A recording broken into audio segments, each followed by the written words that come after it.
Sama-sama tayong magiging saksi!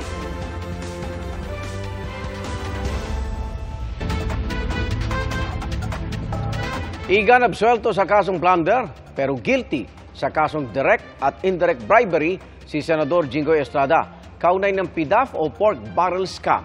Pero ayon sa kanyang mga abogado, mananatiling malaya si Estrada at magsisilbi pa ring senador dahil aapila pa sila. Saksi, si Joseph Moro. This is a vindication of my name and I am emerging victorious at this point. I did not steal any money. I did not receive any money. Halos 10 taong hinintay ang hatol ng Sandigan Bayan 5th Division sa kasong nag-ugat sa 183 million pesos kickback na nakuha mo ni Senador Jinggoy Estrada sa PDAF scam. Sa kasong plunder, not guilty ang hatol ng korte. Sabi sa 396-page decision, may tuturing na plunder kung may nangyaring kuntsabahan para magsagawa ng serye ng aksyon na may intensyong magkamal ng halagang hindi pa baba sa 50 million pesos. Pero sabi ng Sandigan Bayan, hindi daw napatunayan beyond reasonable doubt ang conspiracy o sabuatan sa pagitan ng Estrada at Napoles. Ang co-conspirators daw sa kasong ito ay sina Napoles at ang Deputy Chief of Staff ni Estrada ni si Pauline Labayen. Kahit daw nagpabaya sa Estrada sa pag-monitor ng kanyang PDAF, hindi daw ito nagpapakita na nakikipagsabuatan ang senador. At kahit inamin mismo ni Estrada na sa kanya ang mga pirma sa mga endorsement letter sa mga NGO, sabi ng korte, hindi masasabing may criminal intent ito. Dagdag ng Sandigan Bayan, batay sa ebidensyang iprinisinta ng prosekusyon, halos 10 milyong piso lamang ang halagang naiugnay kay Estrada, mas mababa sa 50 million pesos para masabing ito ay plunder.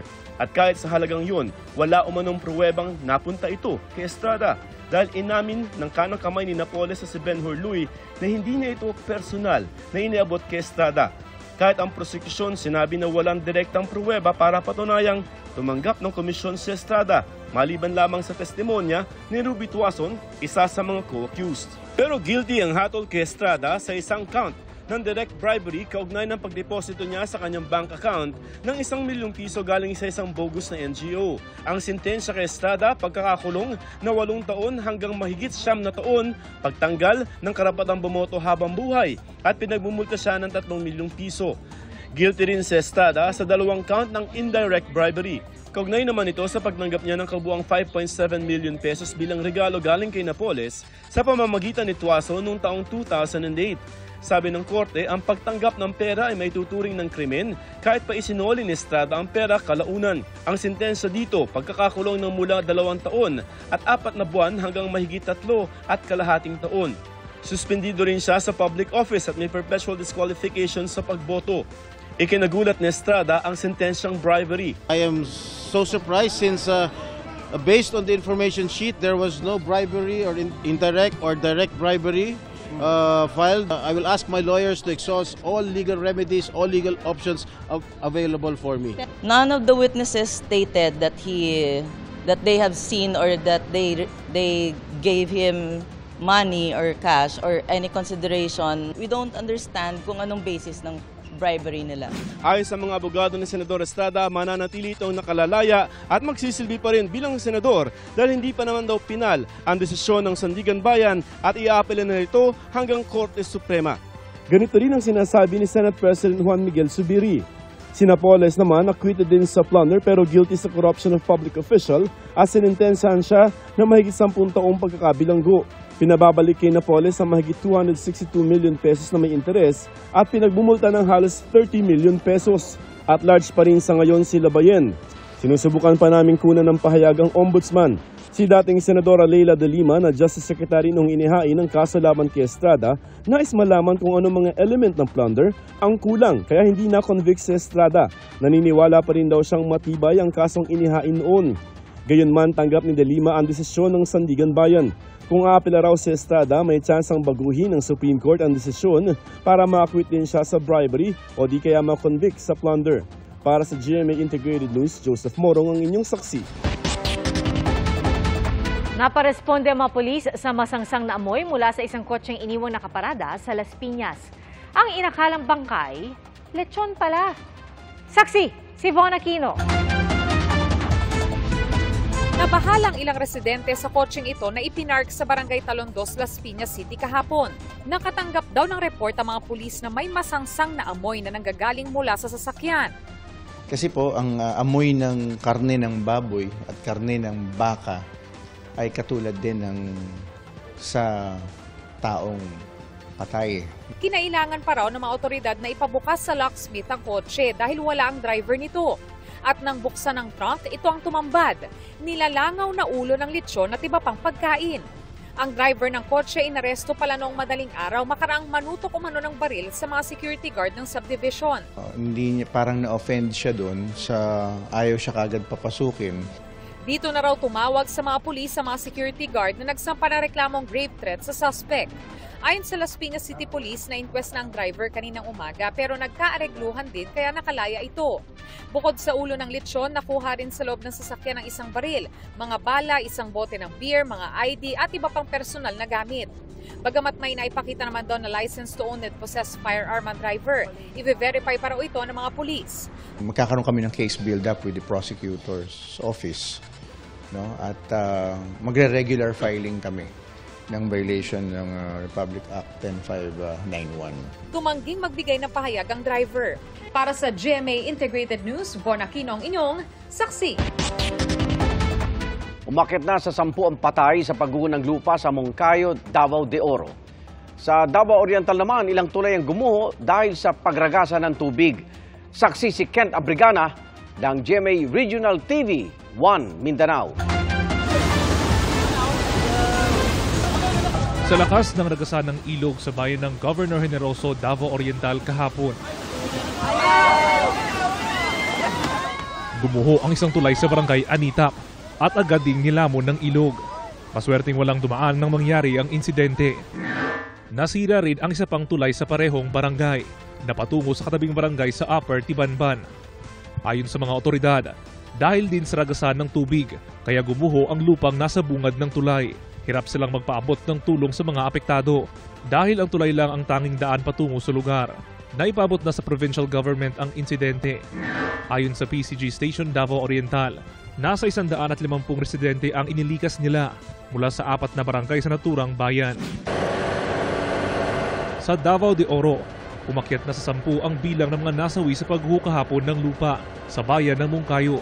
Kanina, maagang nagtungo ang Moncayo MDRRMO sa lugar ng pagguho para ipagpatuloy ang paghahanap sa 4 na unang naiulat na nawawala.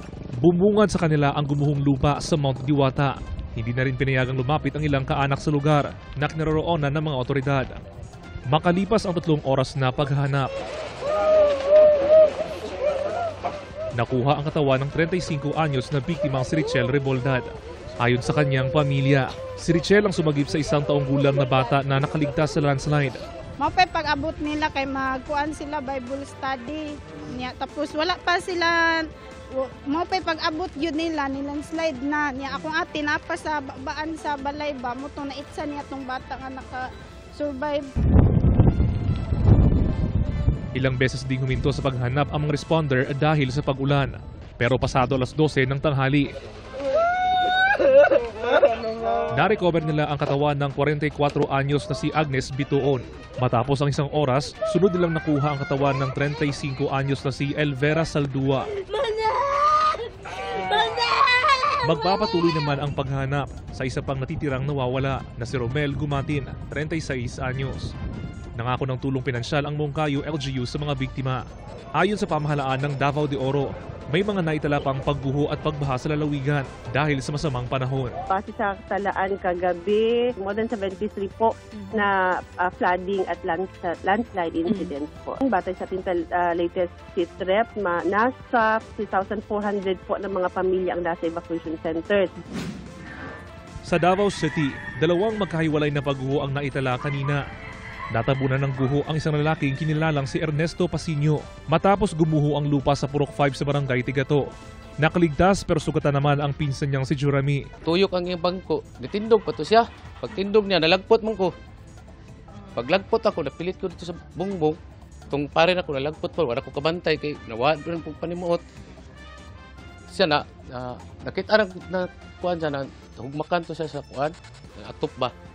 Isang batang 7 taong gulang naman ang nasawi sa landslide sa Marilog District. Sugatan ang kanyang magulang at kapatid. Pinagbawalan na muna ng mga otoridad ang mga residente na bumalik sa lugar habang sinisiguro pa kung ligtas pang tirahan itong muli. Para sa GMA Integrated News, ako si Kent Abrigana ng GMA Regional TV 1 Mindanao, ang inyong saksi. Hindi lang mga kolorum na jeep ang huhuli ng LTO pagsapit ng February 1. Huhulihin din daw pati ang mga hindi rehistradong sasakyan. Saksi si Ian Cruz.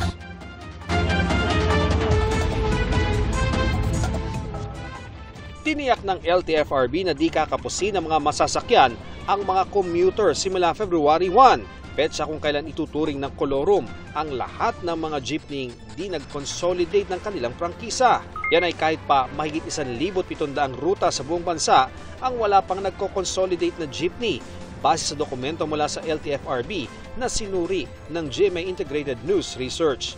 Pinakamarami sa Bicol, sunod sa Metro Manila, kung saan mahigit 300 ruta pa ang walang consolidated jeepney. I assure you, like in NCR, ito ho ay mga short distance routes lang po.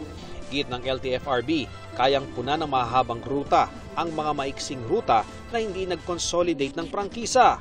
Marami po doon mga short distance route from halimbawa A to B, pero may A to C na dumadaan sa A to B. At may mga bus, may mga jeep, may mga UV. Kaya po napupunan po yun. Isa itong Commonwealth Avenue sa daanan ng maraming biyahe ng public utility jeep, gayon din ng iba pang pampasaherong sasakyan. Kaya naman magkakaalaman sa February 1 kung kakapusin ba ng sasakyan dito dahil sa dami ng pasahero. Sakaling kapusin, may mga libreng sakay naman daw ang gobyerno na sasalo sa mga dating naisasakay ng mga di nag-consolidate ng jeepney. Magpupulong din sa Lunes ang LTO at mga regional heads nito bilang paghahanda sa panguhuli nila sa February 1. Natatarget hindi lang sa mga kolorum na jeepney, kundi mga hindi pa rehistradong sasakyan. May criminal liability up to 5 years imprisonment plus up to 3 million peso fine. Criminal po yan, ha? May imprisonment po ang kolorum. Kung dati wala. Babantayan din ng LTO kung saan kulang ang public transport. That's why we're coordinating with all bus companies rin, no? Para just in case meron tayong mga nakabak. Sa ilang lugar, habal-habal ang alternatibo sa jeepney.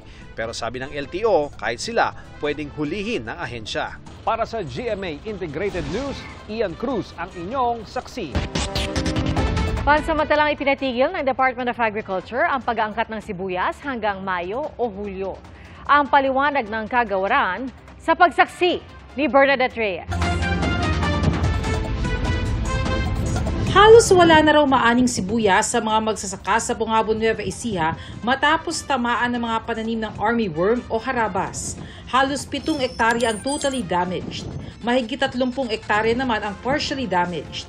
Sa tala ng Department of Agriculture, umabot na sa 366 hectares na mga taniman ng sibuyas ang naapektuhan ng harabas. Sa anihing sibuyas pa naman, umaasa ang pamilya ni Mang Celso, pantusto sa pangangailangan at pag-aaral ng mga anak. Pero parang daig pa naman yung harabas dahil 24 hours lang ang tinagal eh. Naubos niya yung dahon. Early management, yun yung napaka-importante na sinasabi natin sa ating mga farmers. Yung as early as 10 days after planting, yun yung pinakamainam na pag-manage sa fall armyworm. Hindi naman nakikita ng DA na may malaki itong epekto sa supply ng sibuyas sa bansa. Regularly na ma-manage naman yung harabas o yung armyworm. So hindi siya malaking concern. At ngayon kasi nag-expand din tayo ng production area natin ng sibuyas, lalo na sa Mindoro. Sa Mindanao, meron na rin. Bagsak din ang farm gate price ng mga naani ng puting sibuyas. Sa ilang lugar sa Nueva Ecija, 18 hanggang 20 pesos na lang ang farm gate price ng puting sibuyas kada kilo. Kalahati ng inaasahan ng mga magsasaka para kahit paano'y kumita. Yung hinaharvest pa lang puting, yung problem is yung malalaki. Dapat siguro yung kadiwa tulungan na ibenta yung malalaki. Kung paano natin i-connect ulit dun sa mga restaurant na kumukuha ng puting sibuyas na malalaki. Ayon sa Samahang Industriya ng Agrikultura, nagsimula ng anihan ng puting sibuyas. Mas darami pa raw yan sa buwan ng Pebrero, habang ang pulang sibuyas naman magsisimula ang harvest season sa buwan ng Marso. Kaya naman ngayon pa lang, dapat raw itigil na muna ang pag-issue ng mga import permit. Ipinag-utos na ni Agriculture Secretary Francisco Chu Laurel Jr. na pansamantalang itigil muna ang pag-import ng sibuyas hanggang Mayo o maaaring hanggang Hulyo kung kaya naman ang domestic harvest na punan ng pangangailangan ng bansa. Pero kung sakaling magkaroon ng biglaang kakulangan, kakailanganin daw mag-import ng mas maaga. Para sa GMA Integrated News, Bernadette Reyes ang inyong saksi.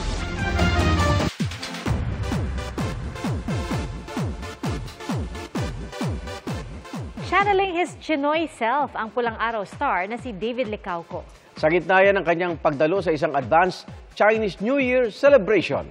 Ang kwento pa ni David, every Chinese New Year kumakain sila sa Chinese restaurant ng kanyang pamilya.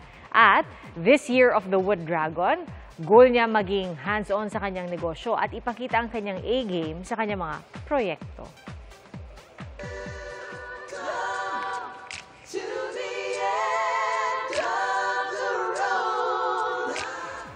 At para naman sa fans ng Queendom, divas na sina Rita Daniela, Jessica Villarubin, Thea Ashley, Marian Osabel, Hannah Presillas at Asia's Limitless star Julie Ann San Jose. Kung di nyo napanood ang kanilang Queendom live concert noong December, huwag palampasin ang Queendom Live, the TV special. Yan po ay sa January 26 na, 9:35 p.m.